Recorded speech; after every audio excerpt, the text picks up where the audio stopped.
قصة الحمار ملكا.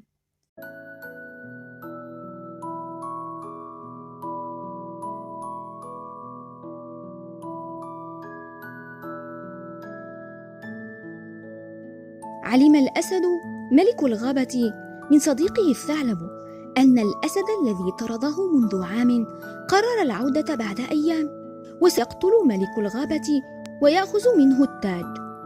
خاف الأسد خوفا شديدا، فطمأنه الثعلب وقال له: عليك أن تجعل الحمار الطيب ملكا بدلا منك لأيام، فإذا عاد الأسد المطرود قتل الحمار وأخذ التاج، وإذا لم يعود إليك التاج برضاء الحمار.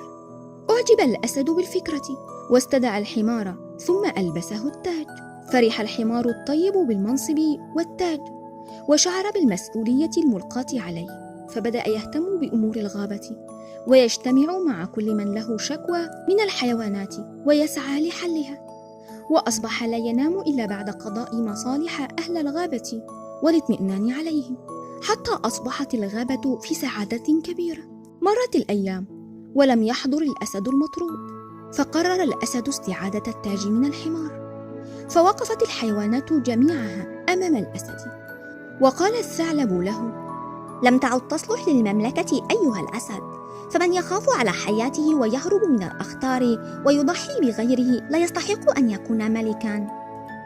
ثم قال الفهد: لقد اتفقنا فيما بيننا على هذه الخطة، وظن الكثير منا أنك لن توافق على رأي الثعلب لأنك من الشجعان، ولكنك للأسف خذلت الجميع، ووجدنا الحمار الطيب أكثر شجاعة واهتماما بنا، لذلك سيظل ملكا لنا حتى تتغير أخلاقه وطباعه.